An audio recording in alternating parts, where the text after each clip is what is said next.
오늘 각종 사건, 사고 소식을 정리해보는 포인트 뉴스입니다. 첫 번째 소식입니다. 농협에서 파는 농축산물을 신뢰하고 구매하는 소비자들이 많은데요. 지방이 과도하게 많은 일명 비계 삼겹살 유통 논란이 또다시 터졌습니다. 눈속임 포장이 여전했던 겁니다. 한지희 기자가 단독 취재했습니다. 지난 2일 농협 하나로마트 한 지점에서 삼겹살을 산 오모 씨는 포장을 뜯고 깜짝 놀랐습니다. 겉보기에 기름기가 적어 보이는 제품을 골랐다고 생각했는데 포장을 뜯으니 사정이 달랐던 겁니다. 양쪽에 말려있던 고기의 단면 대부분은 비계로 덮여 있었습니다. 그걸 양쪽을 접어가지고 이렇게 포장을 하는 상태거든요. 이제 랩을 까서 다 펼쳐보면은 양쪽은 거의 그냥 비계 덩어리만. 저희 정육 팀장님하고 전에도 이야기를 하고 점장님하고도 말씀을 드렸는데 기분 좋게 밥 먹으려고 그러는데 너무 화가 나더라고요.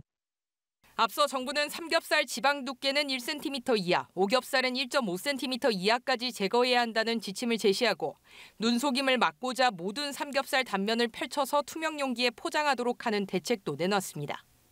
하지만 이는 모두 권고사항이어서 강제성은 없는 상황. 하나로마트를 운영하는 농협중앙회 측은 비계 삼겹살 판매 논란에 대해 정부 품질 관리 매뉴얼에 맞춰 잘 관리되고 있다고 선을 그었습니다.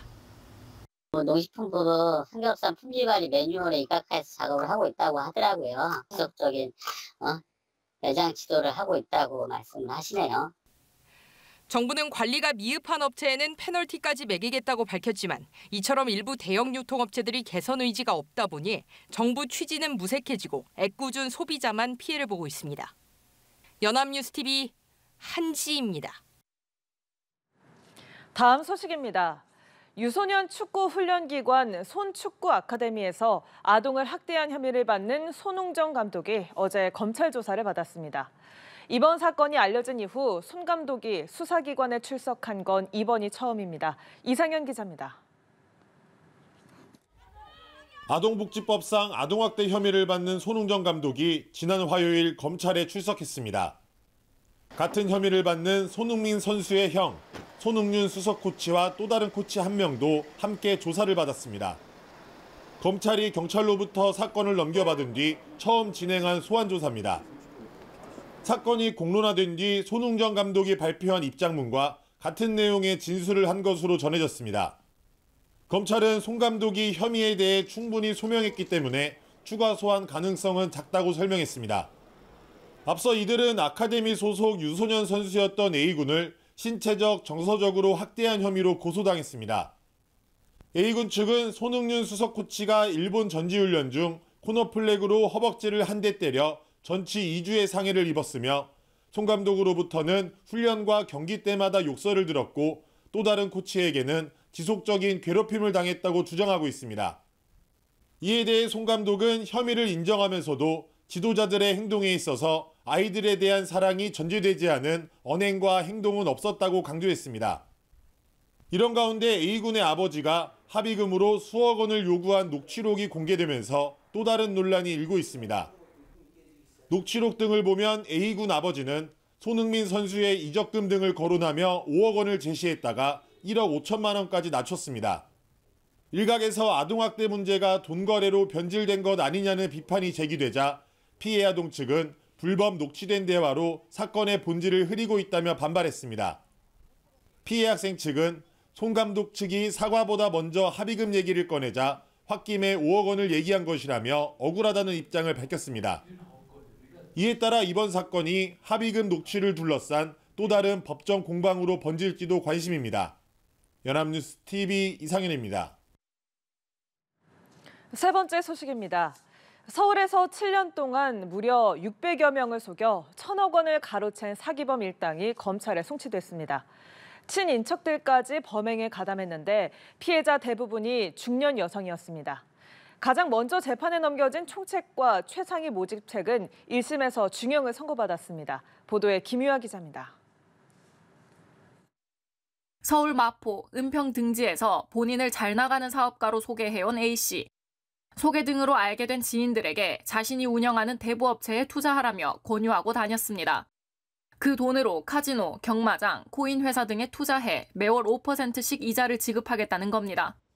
이렇게 7년간 603명으로부터 약 2,800억 원을 받아냈는데 알고 보니 투자하겠다던 곳은 실체도 없었습니다.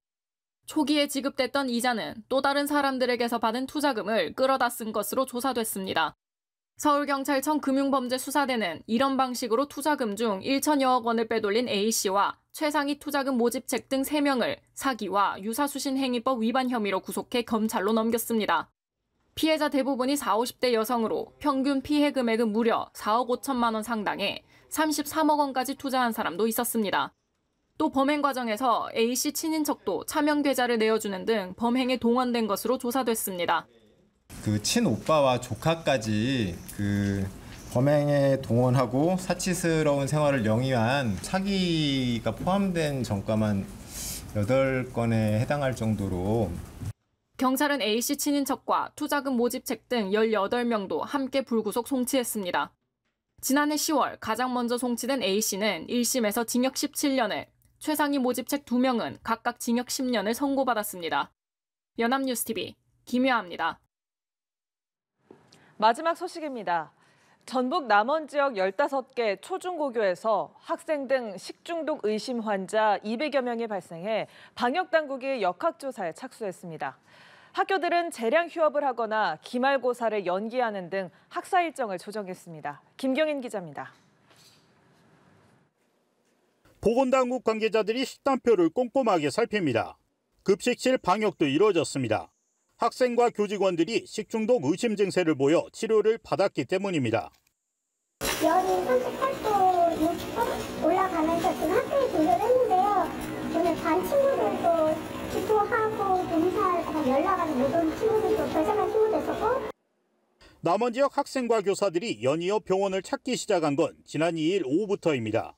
이들은 대부분 구토와 발열, 설사와 복통 등 식중독 의심 증세를 보였습니다. 전북교육청은 15개 초중고등학교에서 210여 명이 치료를 받은 것으로 파악하고 있습니다. 남원의료원에는 한때 의심 환자들이 몰려 재난의료 대응체계가 가동되기도 했습니다.